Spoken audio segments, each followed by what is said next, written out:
किरदार है वो किसी हद तक एब्रोगेट हो गया। आपको यूएन का पहले कभी किरदार नजर आया? मेरी नजर में सिर्फ एक रद्दी की टोकरी है। यहाँ पे जेनजी से रिलेटेड कोई आपको नजर आया हो? आज के सेशन में मैंने किसी यंगस्टर को नहीं देखा। आपका क्या एनालिसिस कहता है कि हम सीरियस है? हमारे जैसे मुल्क में क्लाइमेट चेंज है, उसका सबसे बड़ा इम्पैक्ट पानी पे है और हमारी माशियत का दारोमदार पानी पे है। जी व्यूअर्स, इस वक्त हम मौजूद है अलहमरा के अंदर और यहाँ पे हो रहा है थिंक फेस्ट। आपको पता है बड़ी ही इंटेलेक्चुअल किस्म की डिबेट्स हो रही हैं यहाँ पे। डिफरेंट इंटरनेशनल इश्यूज़ के ऊपर बात हो रही है, इंटरनेशनल जितने भी प्रॉब्लम्स हैं उनके ऊपर बात हो रही है। इधर आपको पता है डिफरेंट मुल्कों की एम्बेसीज भी आई हुई हैं जिसके अंदर डिफरेंट जो कंट्रीज़ के रिप्रेजेंटेटिव हैं वो आके अपना अपना फीडबैक दे रहे हैं, अपनी अपनी सोच का इजहार कर रहे हैं। एक इंटेलेक्चुअल सॉर्ट ऑफ, मैं कहता हूँ, एक बड़ी अच्छी डिबेट यहाँ पे हो रही है और सोसाइटी के जो आप कह लें कि एलीट से लेके पढ़े लिखे तबके यहाँ पे मौजूद है। अस्सलाम वालेकुम, आप देख रहे हैं आवाम की आवाज़ और मेरा नाम है हमजा साजिद राना। जानने की कोशिश करेंगे पब्लिक से कि उनका नैरेटिव क्या है, वो क्या सोचते हैं, उनकी क्या अप्रोच है। अस्सलाम वालेकुम मैम, कैसी हैं मैम? एक मिनट से जस्ट 1 मिनट मैम, मुझे ये बताएं आज जितनी भी डिबेट्स थी उसका कोई सहर हासिल, कोई नतीजा निकलने की? देखिए, इन डिबेट्स का ये इस तरह की डिबेट्स नहीं होती कि इससे कोई पॉलिसी चेंज हो जाएगी, राइट? ये क्या है, ये एक मौका है जिसमें पाकिस्तानी, बेशक वो जिस उम्र के भी हों, पढ़े लिखे हों, PhDs हों या मैट्रिक की तरफ क्या हो, उनको एक मौका मिल रहा है कि वली नसर जैसे हिस्टोरियंस जिन्होंने बेहतरीन किताबें लिखी हुई हैं और बहुत सारे और लोग और पाकिस्तान से जो लोगों का एक्सपीरियंस है या हिस्टोरियंस हैं, राइटर्स हैं, उन सब के साथ उनसे जो कंटेक्सचुअल जो पाकिस्तान के लिए अहम इश्यूज़ हैं उनके ऊपर बातचीत हो सके। इसी तरह सोसाइटीज़ ग्रो करती हैं, उनके दिमाग खुलते हैं, उनको दूसरों के सुनने का मौका मिलता है। वेरी लास्ट सिर्फ ये बता दें गजा पीस प्लान जो है उसके ऊपर 2 कमेंट्स दे दें। चले कोई नहीं।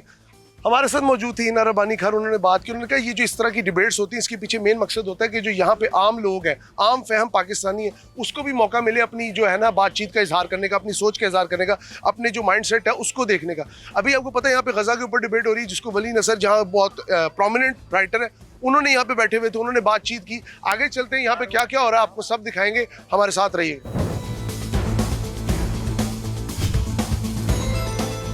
इस वक्त हम थिंक फेस्ट में मौजूद है और मेरे साथ बहुत ही वेल नोन पर्सनालिटी मौजूद है, डॉक्टर बंगश सर। वालेकुम सलाम जी। सर सबसे पहले मुझे ये बताएं, यहाँ पे गजा के ऊपर बात हो रही है, कल ही पीस प्लान आया, पाकिस्तान भी सिग्नेटरी है। आपको क्या लगता है कि जो डिबेट है इसके अंदर जितनी वली नसर मौजूद है और कई इंटेलेक्चुअल्स ऑफ द सोसाइटी मौजूद है, गजा का जो पीस प्लान है वो प्रॉस्परस होता नजर आ रहा है? देखिए, बहुत ज़्यादा जो ममालिक है जिन्होंने उसको साइन अप किया वो उस उम्मीद से किया है, मगर हम यहाँ ये थिंक फेस्ट क्यों कर रहे हैं? वो इसलिए कर रहे हैं कि एकेडमिक डेप्थ बात में लेके आएँ। वली ने जो आज बातें की उन्होंने एनालिसिस की बुनियाद पे की है। उम्मीद तो है, मगर क्या वो उम्मीद एनालिसिस के तनाजुर में सक्सेसफुल हो सकती है कि नहीं हो सकती, जिसका चांस बड़ा कम है। तो ये हम में भी फॉरेन पॉलिसी के देखिए, पाकिस्तान इस वक्त इमर्ज हो रहा है एज अ स्ट्रॉन्ग पावर, तो हमें वो सोचना चाहिए हमारी वहाँ प्रेजेंस हो। मेरे ख्याल में ये बुरी बात नहीं है, मगर वो किस तरीके से हो, वो किन पॉइंट्स पे हो, हम किस तरह से ऑन द बोर्ड अपने आप को आगे लेके चले, ये बहुत इंपॉर्टेंट मराहिल हैं जिस पे हमें एक नेशनल डिबेट एक तो करनी चाहिए और एक फॉरेन पॉलिसी डिबेट करनी चाहिए। और बड़े अफसोस की बात है कि हमारे इतने फोरम्स ही नहीं है ये सारी डिबेट करने में, बिकॉज दुनिया जो है ये सेकेंड वर्ल्ड वॉर के बाद जो कंसेंसस लिबरल वर्ल्ड ऑर्डर था वो ख़त्म हो चुका है। तो अब जो नया इमर्ज होगा हम उसमें क्या करेंगे हमें कुछ नहीं पता, और हमने पाकिस्तान तो बनाई उस लिबरल वर्ल्ड ऑर्डर में है, तो हमें तो उसके अलावा जिंदगी नहीं पता। तो ये बहुत अहम है। अच्छा डॉक्टर साहब, मल्टीपोलर हो गई दुनिया, जिसके जो मफाद आता है वो उस तरफ जाता है। यहाँ पे काफी बड़ी तादाद में मुझे एम्बेसीज की रिप्रेजेंटेटिव नजर आए, जो कि एक अच्छी बात है। डू यू थिंक पाकिस्तान की जो फॉरेन पॉलिसी है वो इसमें एक राइट डायरेक्शन में जा रही है? क्योंकि कल हमने देखा जिस तरह के शबाशी मौजूद थे, CDF मौजूद थे और बड़े बड़े रिप्रेजेंटेटिव मौजूद थे। आपको क्या लगता है कि हमारी जो मेंटल अप्रोच है towards the west and towards tackling the east सही है? देखिए, इस वक्त मेरे ख्याल में पिछले कुछ डेकेड्स के मुकाबले में पाकिस्तान बहुत अच्छे फॉरेन पॉलिसी के सिचुएशन में है। हमारी सबसे अच्छे ताल्लुकात है अमेरिका के साथ है। देखिए, अभी जो एक सेशन हुआ कि पाकिस्तान किस तरह से अमेरिका और चाइना के दरमियान दोनों से अच्छे ताल्लुकात रखे। दुनिया में कोई ऐसा मुल्क नहीं है। पाकिस्तान के रशिया के साथ भी बुरे ताल्लुकात नहीं है। बहुत ज़बरदस्त बात है, हमने जो ताल्लुकात पिछली गवर्नमेंट में ख़राब हुए थे वो सारे मेंट भी किए हैं, तो अभी बड़े अच्छे। मगर जो मैं पहले कह रहा था कि अब आगे बहुत पेचीदा हालात होने वाले हैं, उसके लिए मेरे ख्याल में हम वेल प्रिपेयर्ड नहीं है और हमें होना चाहिए। कम्युनिज्म और कैपिटलिज्म को हम किस तरह इतने अच्छे तरीके से बैलेंस कर लें? देखिए, वो जब पाकिस्तान बना था तो जिन्ना साहब से भी किसी ने पूछा, उन्होंने कहा हम इस्लामिक तर्ज पे चलेंगे, जो इस दोनों का मिक्स है। बड़ा अच्छा एक आइडिया था वो, आज हमने उसका ज़रा छोड़ा हुआ है, बिकॉज देखिए ये हम भी भूल गए हैं कि पाकिस्तान जो बना था ना वो एक बड़े मॉडर्निस्ट इस्लामिक थॉट से बना था कि इस्लाम मॉडर्न वर्ल्ड के साथ चल सकता है। वो तो अब बड़े अफसोस की बात है कि इस तरह का इस्लाम पाकिस्तान में है कि जो नहीं है। जिन्ना साहब ने और जिस तर्ज पे पाकिस्तान बनाया, जिसकी वजह से पाकिस्तान बना, देखिए पाकिस्तान डेमोक्रेसी की बेस से बना, मुस्लिम लीग ने इलेक्शन जीता और पाकिस्तान बनाया।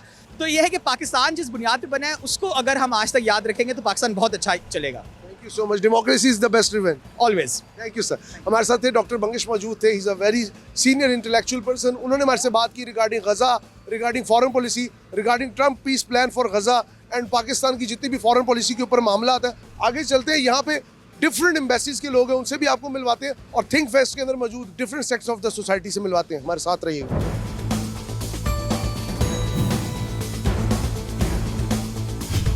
हमारे साथ एक जर्नलिस्ट मौजूद है, very senior journalist Ayesha Sagheer. इनसे पूछते हैं थिंक फेस्ट की थॉट के बारे में और उसके अलावा यहाँ पे जो डिस्कस हो रहे हैं different sort of topics, international relations, policy making, इसके ऊपर। अस्सलाम वालेकुम मैम। वालेकुम सलाम।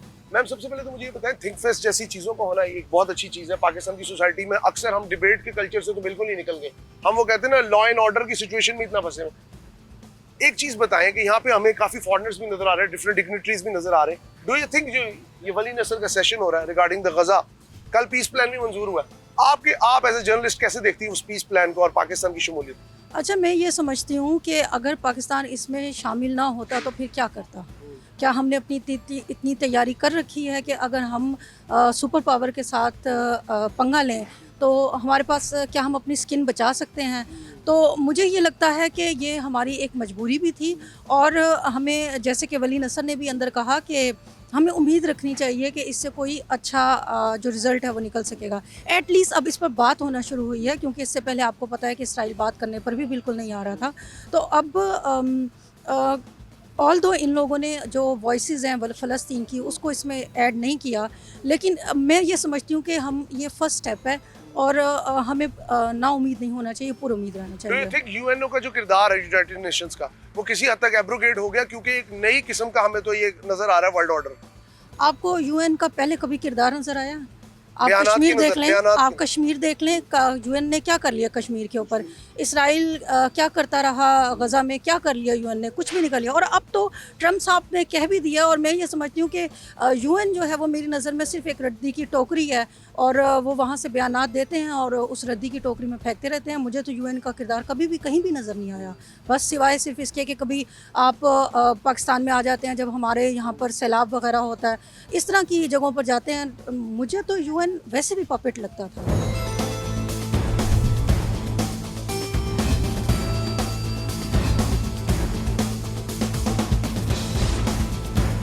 मेरे साथ एक सीनियर जर्नलिस्ट ज़ारा जमशेद है, इनसे बात करते हैं रिगार्डिंग थिंक फेस्ट। अस्सलाम वालेकुम मैम। वालेकुम सलाम। अच्छा मैम, मुझे ये बताएं कि अभी गज़ा पीस प्लान पे भी बात हुई, गज़ा के ऊपर बात की, वली नसर ने बात की, अभी अंदर क्लाइमेट चेंज पे भी एक सेशन चल रहा है। Do you think fest Pakistan के अंदर सैनिटी को प्रिवेल कर रहा है? क्योंकि हमारे आपको पता है सोसाइटी बड़े अबनॉर्मल बिहेवियर से बनी हुई है। एग्जैक्टली ये तो बात आपकी बिल्कुल सही है कि सोसाइटी एक अबनॉर्मल बिहेवियर से ऑब्वियसली गुजर रही है, लेकिन इसमें इस फीस्ट में मैंने आज फर्स्ट डे था, हम लोग फर्स्ट डे ही कवर करने आए हैं सब।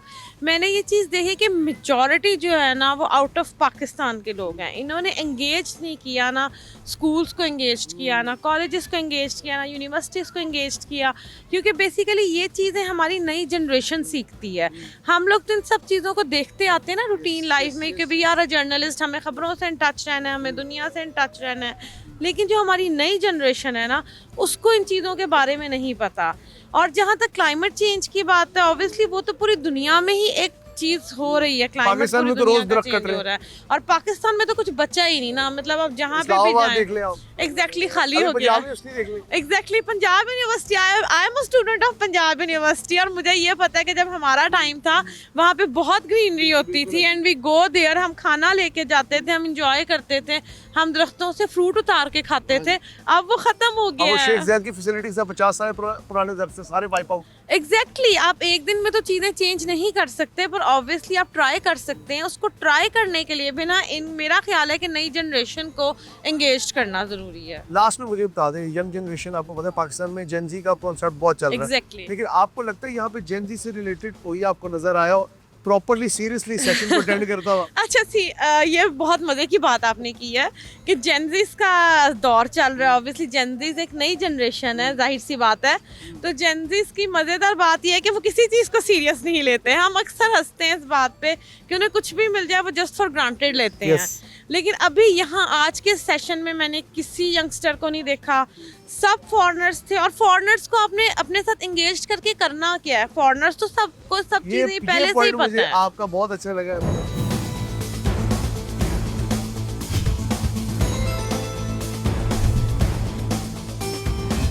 So viewers, we are at ThinkFest. With me there is Matthew Ford. He's from England, but he's working in Sweden. That's right. Okay. Sir, tell me that how do you feel in ThinkFest? Well, I've got a grey beard, so you can tell I'm not going to, trying to get people who are younger than me is always a good idea. What I would say, though, is that I've only been here this afternoon, and it's been fantastic. There's some really great talks, some really world-class people, both from Pakistan and also from outside of Pakistan. And I think the organisers and yourselves should be very proud. It's been a fantastic afternoon, and I'm looking forward to the rest of the weekend. Very lastly, tell me, you know about the peace plan regarding Gaza. I'm aware of it. Tell me one thing, the session regarding Gaza is here. Yes. Is the peace plan going to be a good thing, or it's just, you can say, eyewash? Is it a good thing? Well, there's a peace of sorts in Gaza. There's no Palestinian representation on that board. Yes, that's what I'm saying. And that strikes me as being a little bit unfair to the poor people of Palestine. Would I like to see Palestine in a better place than it is right now? Absolutely, I would. Is this the best way of doing it? Maybe not. Is this the way that we have been presented? Yes, it is. And I'm hesitant to say we should just make it work, but there's limited amount of options for what we can do, I think. Do you think the role of UN is abrogated by President Trump because he's creating a separate body for the Gaza peace plan? Yeah, he's clearly making himself the most important part of the whole peace process rather than working through the UN.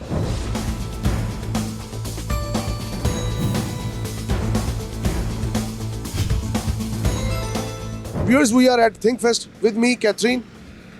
Hello, how are you? I'm fine, and you? I am good, Achha, tell me that how do you feel in Pakistan? Is the ThinkFest and this festival like these, you can say, where people can speak by their heart? Is it good for the new generation, or it is just you can say, wastage of time?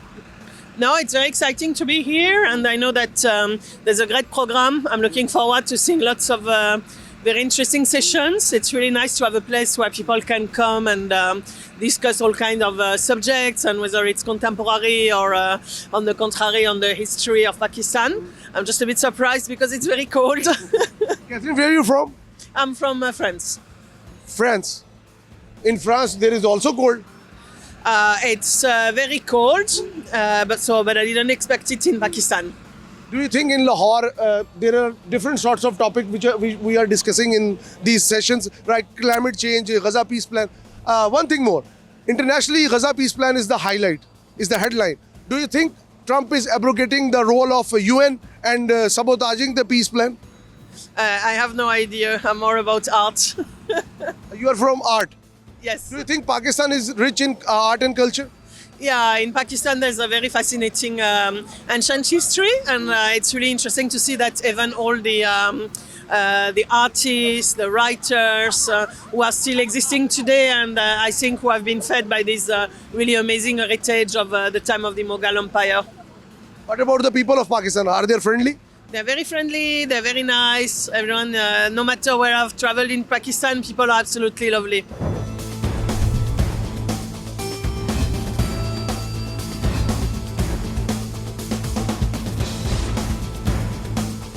Viewers think fest में मौजूद है, हमाद नकी साहब मेरे साथ मौजूद है। आपका सर सेशन मैंने पूरा सुना रिगार्डिंग क्लाइमेट चेंज और पाकिस्तान के अंदर जिस तरह डेविस्टेटिंग किस्म की सिचुएशन है। डू यू थिंक कि अभी जिस तरह डिफरेंट किस्म के बड़े इंसिडेंट्स हुए हैं, ये पंजाब यूनिवर्सिटी में दरख्तों की कटिंग है, हडियारा ड्रेन के ऊपर डिस्कशन हुई, जुल्फकार जूनियर भी मौजूद थे, आपका क्या एनालिसिस कहता है कि हम सीरियस हैं इतने वनरेबल हो गए क्लाइमेट चेंज के लिए? आई थिंक हमारा बड़ा क्लियर है मैसेज कि हमारी डायरेक्शन ठीक है, हमारी पॉलिसीज़ वो सब कुछ हैं, लेकिन जिस तरह बाकी सेक्टर्स में भी इम्प्लीमेंटेशन बहुत वीक है। और सेकेंडली हम क्लाइमेट को आइसोलेशन में देखते हैं। इसको हमें और जो हम कह भी रहे हैं SWWF कि हर डिपार्टमेंट में एक क्लाइमेट चेंज सेक्शन होना चाहिए।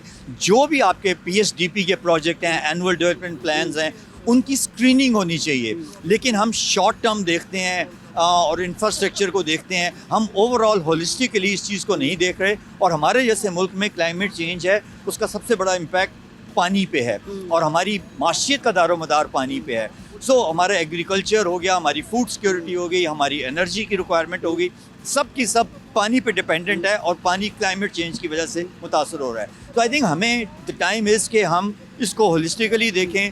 सिवाय के एक मिनिस्ट्री बना दी है और एक डिपार्टमेंट या एक सेक्शन है, तमाम डिपार्टमेंट्स और इनके दरमियान में इंटीग्रेशन होनी चाहिए और इम्प्लीमेंटेशन करें जो हमने खुद पॉलिसीज और फ्रेमवर्क बनाए हुए हैं, और उनकी मॉनिटरिंग करें और अकाउंटेबिलिटी करें। वेरी लास्टली, 5 दरियाओं की ज़मीन पंजाब, सरसब्ज़ो शादाब, लेकिन क्या 1960 के अंदर जो हमने इंडस वाटर ट्रीटी किया उसको रिव्यू करने का टाइम है? बिकॉज जो हमने दरिया बेच दिए, अभी हमने बड़े डेवास्टेटिंग किस्म के फ्लड्स देखे। Do you think Pakistan India को सैनिटी प्रिवेल करते हुए दरियाओं को प्रॉपर्ली खोल देना चाहिए, और ये जो रोका हुआ है 3 मशरकी दरियाओं को, इनको बैन देना चाहिए? यार देखें, इंडस वाटर ट्रीटी उस वक्त एक जैसा भी था, अच्छा था, गलत था, लेकिन अगर उसको उसकी ट्रू स्पिरिट में किया जाता और उसमें इम्प्रूवमेंट की बहुत गुंजाइश है। लेकिन आप अभी 3 मशरकी दरियाओं की बात कर रहे हैं और हमारा जो हमसाया मुल्क है वो मगरबी दरियाओं का पानी भी रोक रहा है। चनाब के ऊपर वो स्टोरेज कर रहे हैं। इसी तरह अफगानिस्तान में जो काबुल जो 20% पानी इंडस में लेके आता है, उस पर भी स्टोरेज बन रहे हैं। तो आई थिंक इसको सिर्फ ये इंडिया पाकिस्तान का मसला नहीं है, ये पूरे रीजन का मसला है। ये एक बैनुल अक़वामी क्या ग्लोबल एक इशू है, और इसको इन तमाम जो अदारे भी हैं उनको उसी एंगल से देखने की ज़रूरत है। और क्योंकि अदरवाइज़ ये 240 मिलियन लोग हैं, ये पानी अगर जिस तरह के अगर जो डेवलपमेंट्स हो रही हैं तो ये बहुत तबाही होगी।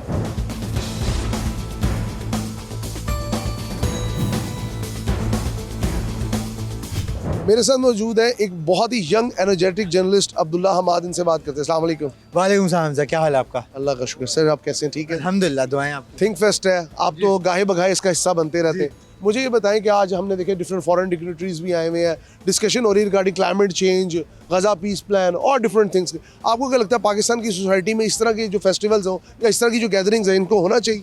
क्यों नहीं होना चाहिए? 60% पाकिस्तान की यूथ है इस टाइम पे जिनके पास डायरेक्शन नहीं है। They don't know way to go. And festivals like think fest, festivals like fairs, festivals like LLF, they provide the opportunity for people to and the youth to come think and question, जो कि think fest की अफ़कार ताज़ा की tagline भी है। और अभी भी आप यहाँ पे देख रहे हैं, हमारे पीछे मोहम्मद हनीफ साहब हैं। अभी थोड़ी देर पहले हमने यहाँ पे देखा आज़ाद ईसा है, रज़ा रूमी है। तो आप यहाँ पे क्राउड के अंदर ही इंटरेक्ट भी कर सकते हैं स्पीकर्स के साथ, उनसे क्रिटिकल क्वेश्चंस भी पूछ सकते हैं। और क्या चाहिए? अब्दुल्ला, आप जर्नलिस्ट हैं। अभी कुछ देर पहले मेरी कुछ जर्नलिस्ट से बात हुई, उन्होंने कहा कि बहुत अच्छी बात है कि यहाँ पे लोकल्स भी आए हुए, फॉरेनर्स भी आए हुए, लेकिन एक एतराज़ आया कि जी फॉरेनर्स पे ज़्यादा जोर है as compare to the local community. Do you think कि हम ये फेयर है कि हमने यहाँ पे स्टूडेंट्स को एंगेज इस तरह नहीं किया जो यूनिवर्सिटी स्टूडेंट्स हैं या जो लोकल स्कूल स्टूडेंट हैं, ताकि हमें पब्लिक जो वो कहते हैं ना सोसाइटी की नर्व है, वो हमें पता लगे सोसाइटी क्या सोचती? अच्छा, आप फंसाने की पूरी कोशिश कर रहे हैं और यकीन फंसाने की नहीं, मैं आपको समझा रहा हूँ, आपको बता रहा हूँ। थॉमस पिकेटी को सुनने के लिए कल देखेंगे कितने हॉल 1 के अंदर कितना क्राउड भरा होता है।